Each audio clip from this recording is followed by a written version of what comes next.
사람이 볼 수 없는 것을 우리 하나님은 보신 것입니다.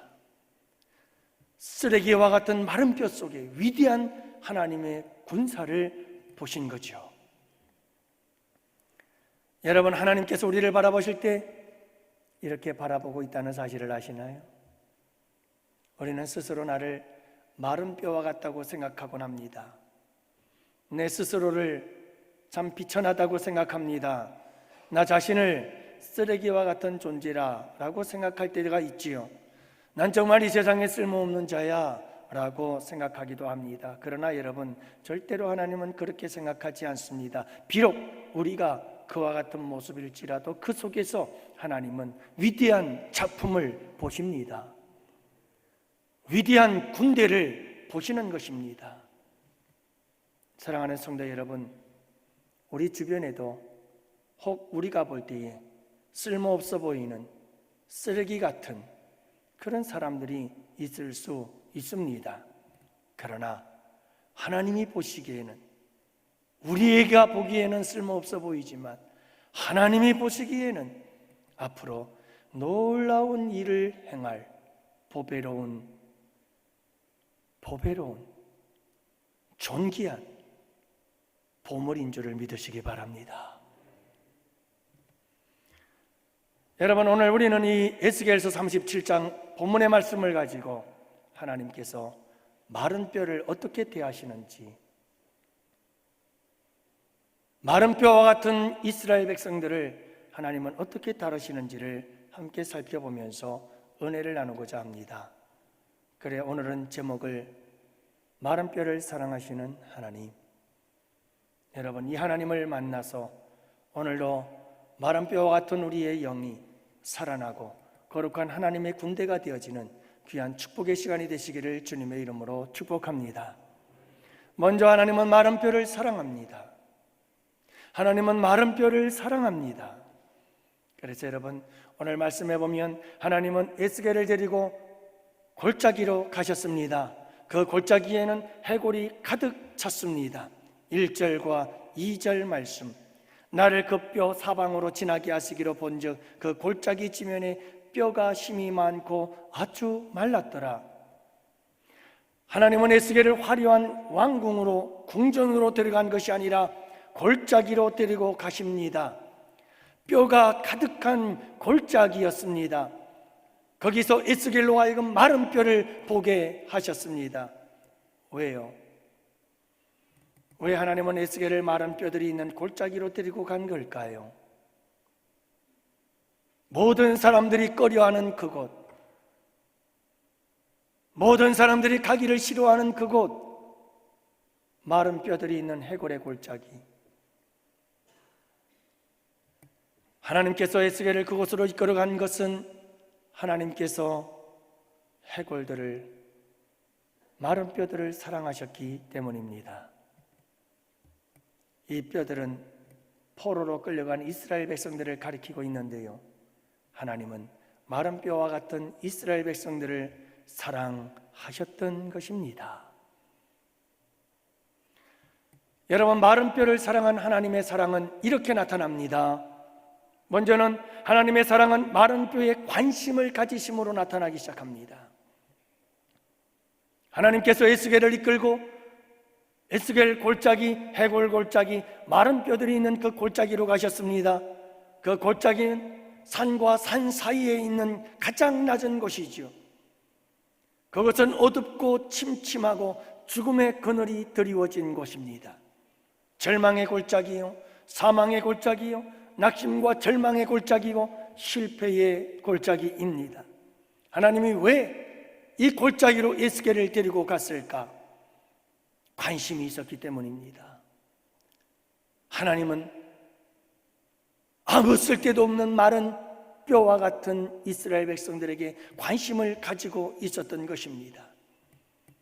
여러분, 관심은 곧 사랑이지요.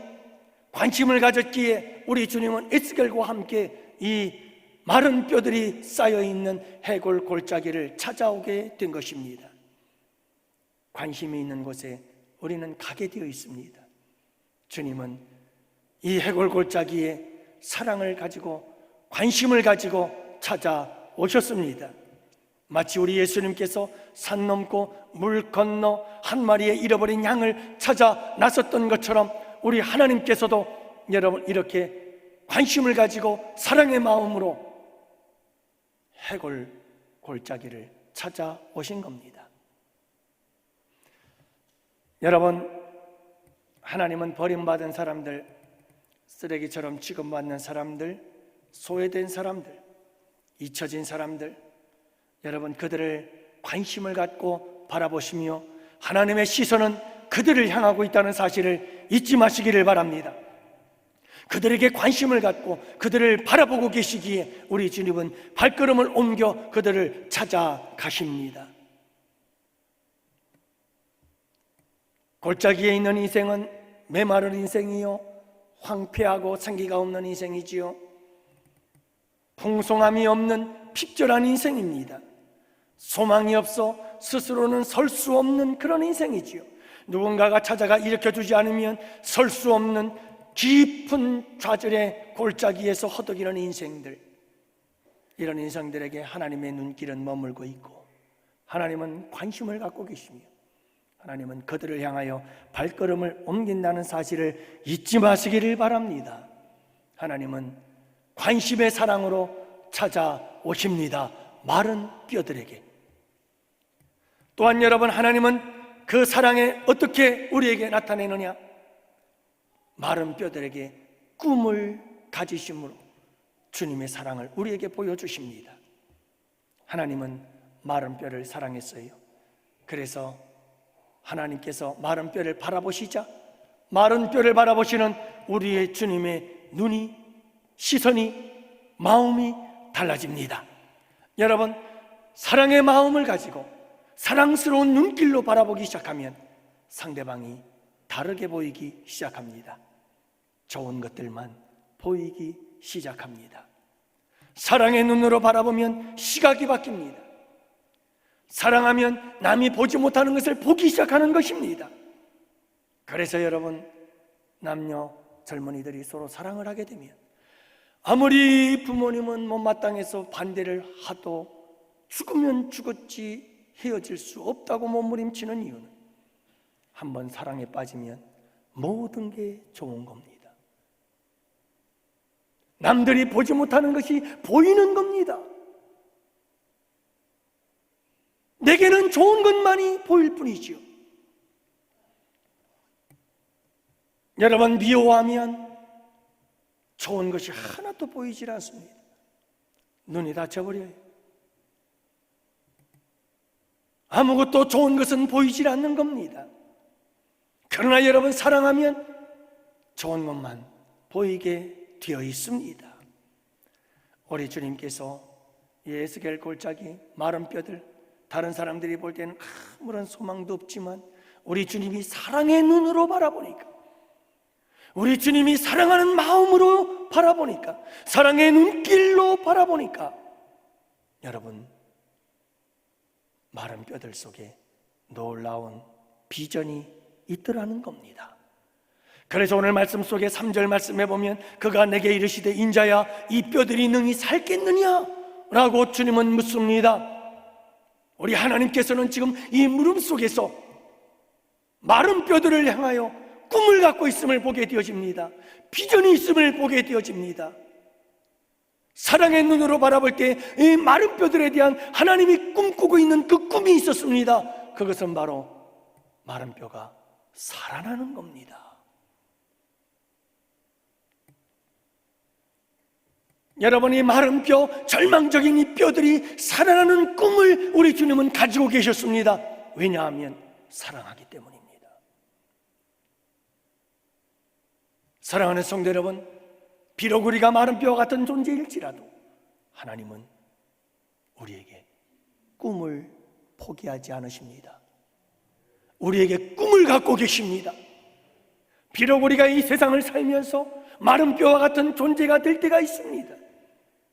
신방을 하면서 우리 성도님들의 가정을 돌아보고 성도님들과 함께 대화를 나누다 보니까 여러분, 많은 성도님들, 그분들의 삶의 이야기, 그분들의 인생사, 그분들의 가정사를 들을 수가 있었습니다. 그러나 사랑하는 성도 여러분, 지금의 모습으로 그 사람의 인생을 평가하지 마십시오. 지금 그분이 어떤 인생을 살아가든 그분의 인생사를 들어보면 얼마나 힘들고 괴롭고 고통스럽고 눈물 흘린 시간들이 많은지 모릅니다. 여러분, 우리는 누구나 다 그렇게 굴곡진 인생을 살아갑니다. 마른 뼈와 같은 존재로 살아갈 때가 있습니다. 실패하여 낙심하고 절망하여 그렇게 눈물로 살아갈 때가 있습니다. 다른 사람은 나를 향하여 실패한 인생이라고 손가락질하며 비웃을 수가 있습니다. 다른 사람들은 나를 마른 뼈와 같이 이제는 모든 것이 끝났다고 이야기하는 그런 존재가 되어질 수도 있습니다. 그러나 사랑하는 성도 여러분, 잊지 마시기 바랍니다. 하나님은 우리에게 꿈을 갖고 계십니다. 그와 같은 나에게, 마른 뼈와 같은 나에게 하나님은 꿈을 포기하지 않습니다. 왜요? 우리를 사랑하기 때문에. 절대로 그분은 꿈을 포기하지 않고 우리에게 꿈을 가지고 꿈을 꾸고 계십니다. 어떤 꿈인데요? 살아나는 꿈입니다. 마른 뼈와 같은 이스라엘 백성들, 포로 생활에 지쳐서 그들은 이렇게 말합니다. 11절 말씀에 보면 이 뼈들은 이스라엘 온 족속이라 그들이 이르기를 우리의 뼈들이 말랐고 우리의 소망이 없어졌으며 우리는 다 멸절되었다 하느니라.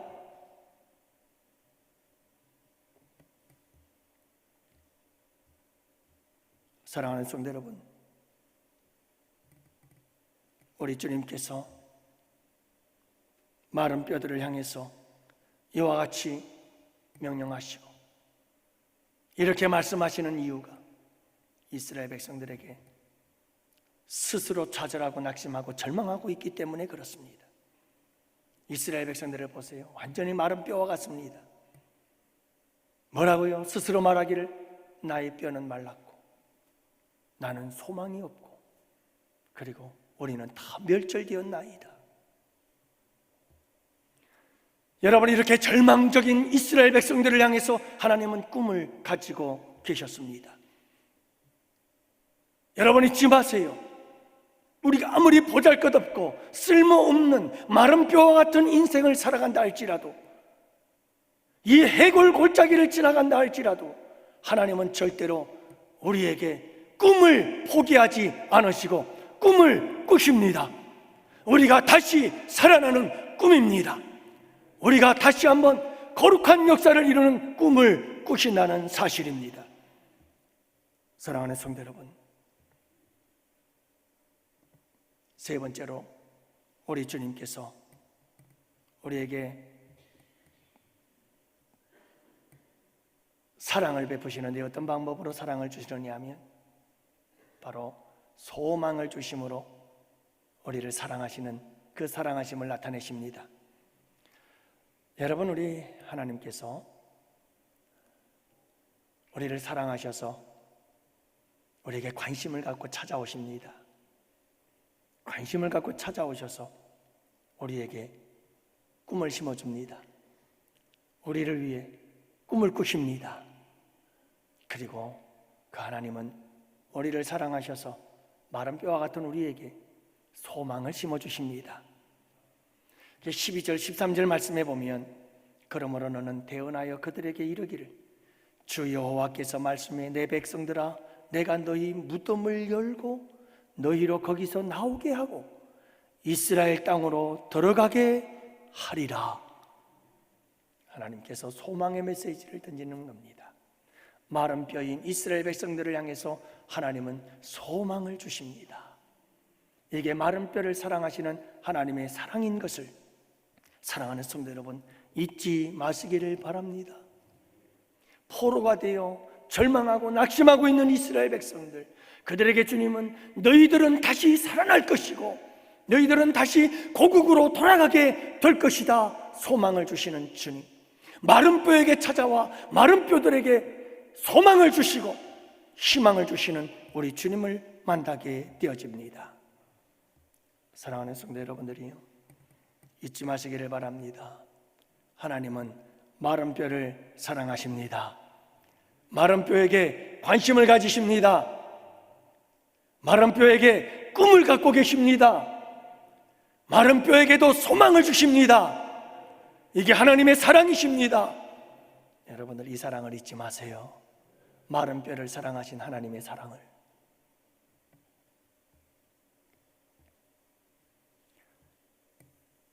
한 목사님께서 친구 목사님 집에 놀러 갔어요. 집에 들어갔는데 집에서 반갑게 맞아주는 목사님의 딸이 있었어요. 이 친구 목사님이 그 딸을 얼마나 반갑게 맞아주는지. 그 아이의 손에는 인형이 들려져 있었어요. 그래서 그 인형을 보는 순간 깜짝 놀랐어요. 왜냐하면 그 인형은 얼마나 오래 가지고 있었는지 나들나들 팔도 찢어지고 다리도 찢어지고 참 형편없이 쓰레기 같은 그 인형을 이 아이가 꼭 품고 있는 거예요.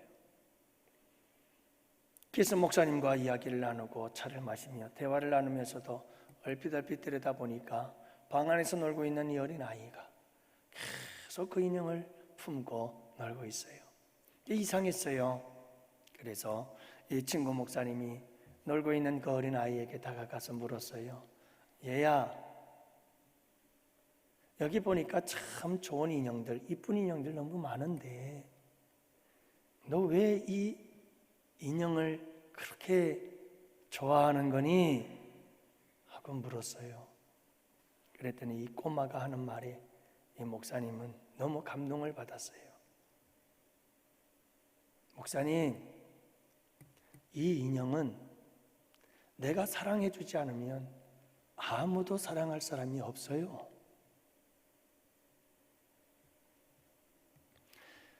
이 인형은 내가 아니면 아무도 사랑할 사람이 없어요. 사랑하는 성도 여러분, 우리가 비록 쓰레기 같은 인형의 모습, 마른 뼈와 같은 모습이 된다 할지라도 하나님께서는 우리를 사랑하시는 줄을 믿으시기 바랍니다. 내가 아니면 아무도 사랑할 수 없다. 우리 하나님 아버지의 마음이에요. 여러분, 마른 뼈를 사랑하니 하나님을 여러분 잊지 마시기를 축복합니다. 두 번째로 하나님께서는 마른 뼈를 어떻게 사랑하셨는지를 아세요? 마른 뼈에게 거룩한 부흥의 역사를 이루어 주십니다. 마른 뼈를 사랑하셔서 마른 뼈에게 에스겔과 함께 찾아오신 하나님께서는 그 마른 뼈를 살리십니다. 그래서 7절부터 9절 말씀에 보면 하나님의 말씀이 임하자 뼈들이 제자리로 돌아와 연결이 되어지고 힘줄이 붙고 살이 오르고 그리고 가죽이 덮여집니다. 그리고 생기가 임하자 그들이 살아나셨습니다. 하나님의 사랑은 우리를 살리는 겁니다. 여러분, 이렇게 살아나는 역사를 우리는 부흥이라고 말합니다.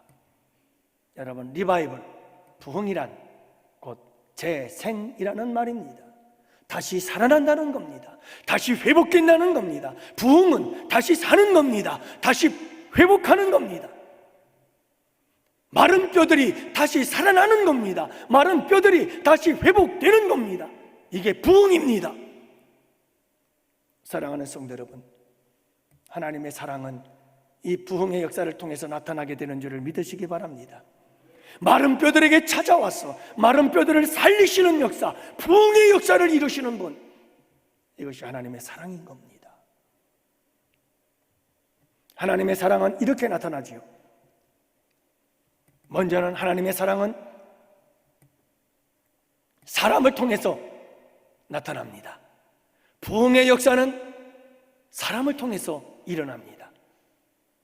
1절 말씀에 보면 그의 영으로 나를 데리고 가서 골짜기 가운데 두셨는데, 여러분, 왜 하나님께서 그의 영으로 나를 데리고 가서 거룩한 성령, 하나님의 영, 영을 통해서도 얼마든지 일하실 수 있는데 왜 하나님께서는 에스겔을 이 골짜기로 데리고 온 것일까요? 하나님은 사람을 쓰시기 때문입니다. 부흥의 역사를 위해서, 마룻뼈를 살리는 거룩한 부흥의 역사를 이루기 위해서 하나님은 사람을 쓰십니다. 에스겔을 통해서 보게 하시고, 에스겔을 통해서 말씀을 깨어나게 하시고, 에스겔을 통해서 성령을 향하여 부르짖게 하시고, 그렇게 해서 여러분 마른 뼈를 살리는 거룩한 부흥의 역사를 이루게 하시는 이가 하나님이십니다.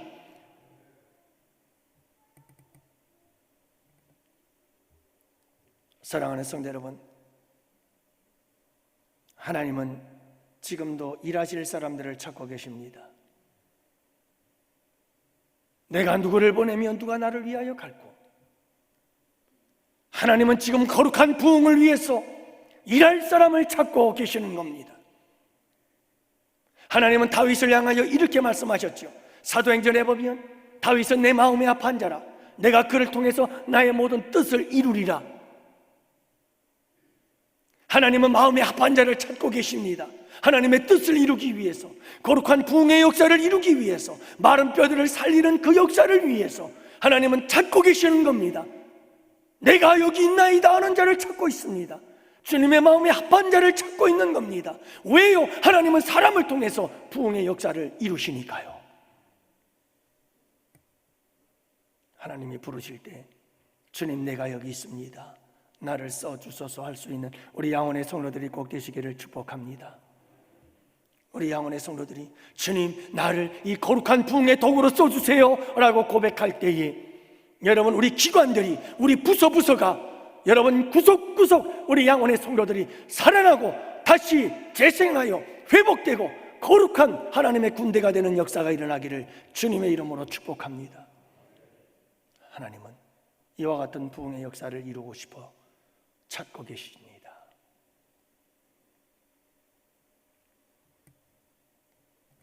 사랑하는 성도 여러분, 하나님은 이 거룩한 부흥의 역사를 위해서, 마른 뼈가 살아나는 역사를 위해서 말씀을 통해 역사하시는 하나님이신 줄 믿으시기 바랍니다.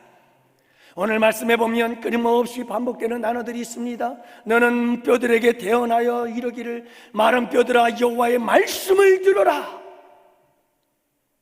대언하니 대언할 때에 너는 생기를 향하여 대언하라. 내가 그 명령대로 대언하였더니 놀라운 역사들이 일어나기 시작합니다. 죽은 마른 뼈와 같은 인생들이 살아나기 시작하는 겁니다. 마른 뼈가 살아나기 시작합니다. 여러분 힘줄이 생기고 살이 오르고 피부가 덮이고 가죽이 덮이며 생기가 들어와 살아나는 역사가 일어나게 되더라. 말씀을 통해서 하나님은 부흥의 역사를 이루시는 것입니다. 한국 기독교 역사 속에 여러분 하나님의 말씀 없이 부흥의 역사를 이룬 적이 없습니다. 전 세계적인 기독교 역사 속에 하나님의 말씀 없이 부흥의 역사를 이룬 곳은, 이런 사건은 한 번도 없었습니다. 반드시 하나님의 부흥의 역사는 말씀과 함께 일어나게 되어 있습니다. 우리 하나님은 만물, 우주 만물을 창조하실 때 말씀으로 창조하셨습니다. 말씀이 능력인 것입니다. 말씀이 우리를 살리고, 말씀이 우리를 치유하고, 말씀이 우리에게 소망을 주며, 말씀이 우리를 굳게 믿음에 붙잡아 주는 것이 하나님의 말씀인 줄로 믿습니다. 하나님의 말씀은 살았고 운동력이 있습니다. 좌우의 날선 것보다도 예리한. 사랑하는 양원의 성도 여러분, 오늘 저녁 예배 때 성경 골든벨이 있습니다만 우리 양원교회의 말씀을 사모하는 마음들이 불일 듯 일어나게 되기를 축복합니다. 그래서 하나님의 말씀 속에서 치유받고 고침받고 다시 회복되어져서 거룩한 부흥의 역사가 우리 양원교회에 일어나게 되기를 축복합니다. 세 번째, 하나님께서 역사를 이루실 때, 마른 뼈를 살리시는 부흥의 역사를 이루실 때 무엇을 쓰시는가? 성령님을 통해서 마른 뼈들을 살리는 역사를 이루시는 줄 믿으시기 바랍니다. 여러분 그의 영으로 성령을 통해서 성령의 역사를 통해서 하나님께서는 여러분 마른 뼈를 살리는 역사를 이루시는 줄 믿습니다. 성령은 살리는 영입니다. 성령은 우리에게 생기를 불어넣습니다. 생명을 주시는 성령.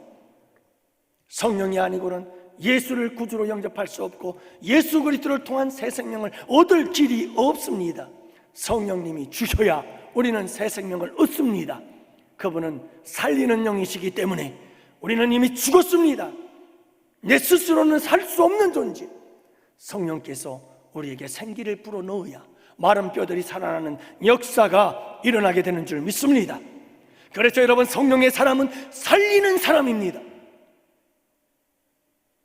이 사람이 성령의 사람인가 육신의 사람인가 보면 압니다. 삶을 보면 압니다. 언어를 보면 압니다. 성령의 사람은 살립니다. 마른 뼈를 일으킵니다. 살려서. 그러나 여러분, 육신의 사람은 끊임없이 죽입니다. 상하게 만들고 상처받게 만들고 그리고 괴로워하게 만들고 고통스럽게 만드는 겁니다. 사탄 마귀가 오는 것은 도둑질하고 죽이고 멸망시키려고 숨어서 들어오는 것이죠. 사랑하는 양혼의 성도 여러분, 우리 주님께서 마른 뼈를 어떻게 사랑하셨는가? 두 번째는 이렇게 사랑하신 겁니다. 여러분, 마른 뼈를 사랑하셔서 관심을 갖고 찾아오십니다. 그리고 마른 뼈를 살려셔서 거룩한 부흥의 역사를 이루십니다. 마른 뼈들을 살리시는 겁니다. 그리고 마지막 세 번째 결론, 하나님께서 마른 뼈를 사랑하신 사랑의 방법 세 번째는, 여러분, 하나님의 거룩한 군대가 되어서 하나님께서 쓰시는 줄 믿으시기 바랍니다. 그들이 곧 살아서 일어나 서는데 극히 큰 군대더라. 마른 뼈가 부흥을 경험하자 이제 큰 군대가 되어져서 하나님 앞에 쓰임받는 역사가 일어납니다. 하나님께서 살리시는 이 부흥의 역사가 일어나면 하나님의 군대가 되어집니다. 십자가의 군대가 되어집니다. 그래서 하나님께 쓰임받게 되어집니다. 사랑하는 성도 여러분, 비록 내가 보잘것없고 초라하고 마른 뼈와 같이 절망적인 존재라 할지라도, 그러나 하나님은 우리를 부흥시키셔서 다시 살리셔서 재창조하셔서 우리를 쓰시는 줄 믿으시기 바랍니다. 저는 늘 하나님께 감사합니다.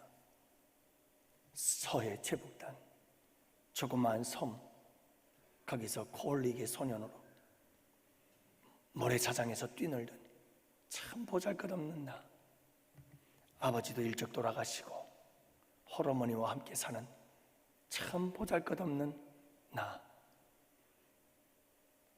그래서 늘 가난에 시달리며 가난하게 살아야 했던 참 보잘것없는 어린아이가, 여러분, 하나님께서 사랑해 주셨습니다. 마른 뼈와 같은 나를 사랑해 주셨어요. 사랑하셔서 나를 살려주셨어요. 예수님의 생명을 주셔서 죽었던 내 영을 살려주시고, 그리고 하나님께서 하나님의 군대가 되게 하셔서 이렇게 써주시니 얼마나 감사한지, 그저 감사할 뿐이에요. 부족하지만, 아직도 마른 뼈와 같은 부분들이 있지만 그래도 주님께서 이렇게 써주시니 얼마나 감사한지. 사랑하는 양혼의 성도 여러분, 내가 아무리 보잘것없고 내가 마른 뼈 같은 존재라 할지라도 하나님은 나를 재생시키십니다. 나를 사랑하셔서 찾아오시고 나를 사랑하셔서 나를 살리십니다. 부흥케 하셔서 재창조하셔서 마침내 하나님의 군대가 되게 하시고 쓰십니다. 우리 양원교회 성도들이 이렇게 쓰임받기를 원합니다. 우리 양원교회가 쓰임받기를 원합니다. 여러분 보세요. 아브라함이 우상숭배자예요. 하나님은 그를 재창조하셔서 믿음의 조상으로 쓰십니다. 위대한 믿음의 영웅이 되게 하시잖아요. 요셉은 종이었습니다. 노예였습니다. 하지만 하나님께서는 그를 다시 한번 새롭게 재창조하셔서 국무총리로 쓰셨습니다. 라합은요, 기생이었습니다. 얼마나 천한 여인이었습니까? 그러나 하나님은 그를 믿음의 여인으로 재창조하십니다. 여러분, 다윗은 목동이었습니다. 목동은 아주 천한 직업 중에 하나였습니다. 하지만 하나님은 그를 재창조하셔서 왕으로 세우시고 쓰십니다. 에스더는 고아였습니다. 부모 잃은 고아였습니다. 그러나 그는 하나님께서 그를 재창조하셔서 왕비로 써주신 줄 믿습니다. 이스라엘을 살리고 불임절을 만든 자가 에스더입니다. 바울은 무서운 살인자였습니다. 하지만 여러분, 하나님은 그를 사도로 재창조하셔서 위대한 복음의 사역자로 쓰십니다. 우리는 얼마든지 우리 주님께서 쓰실 수 있는 존재임을 잊지 마십시오. 한 가지 예화만 하고 마칠게요. 이동원 목사님의 설교 가운데 제가 들었던 예화입니다. 잊지 못할 감동적인 예화인데요. 여러분, 독일의 어느 작은 마을에 냇가를 지나는 다리가 있었어요. 그 다리에서 한 노인이 바이올린을 연주하고 있었습니다. 낡은 바이올린을 가지고 연주를 하며 지나가는 사람들에게 구걸을 합니다. 추운 겨울, 다니는 사람도 많지 않은데 추위 때문일까 사람들은 온종의 사랑을 베풀질 않았고 그가 구걸하는 통은 텅 비어 있었지요. 그러던 중에 어떤 한 신사가 지나가더니 그 신사가 이 노인에게 부탁을 합니다. 어르신, 제가 이 바이올린을 가지고 연주를 한번 해보면 어떨까요? 그 노인은 바이올린을 그 신사에게 내어줍니다. 그러자 이 신사는 그 낡은 바이올린을 음을 맞추고 음정을 조절하더니 그가 연주를 시작했습니다. 그러자 아름다운 선율이 울려 퍼지기 시작했고 지나가던 사람들의 발걸음이 멈춰지고 사람들은 모여들기 시작했습니다. 많은 사람들이 군중이 되어 떼를 이루어 몰려 있었습니다. 그때 그 무리 가운데 저 뒤쪽에서 누군가 하나가 소리쳐 외쳤습니다. 야, 파가닉이다, 파가닉이. 당시 세계적으로 유명한 바이올리스트. 사랑하는 성도 여러분, 비록 우리는 오래되고 낡고 별로 쓸모없는 바이올린이런지 모르지만 우리 하나님의 손에 들려지면, 마른 뼈를 사랑하신 우리 하나님의 손에 들려지면 우리도 아름다운 선율을 내고 수많은 사람들에게 감동을 줄 수 있다는 사실을 잊지 마시기 바랍니다. 사랑하는 양원의 성도 여러분, 잊지 마세요. 마른 뼈를 사랑하신 그 하나님의 사랑을 기도합시다.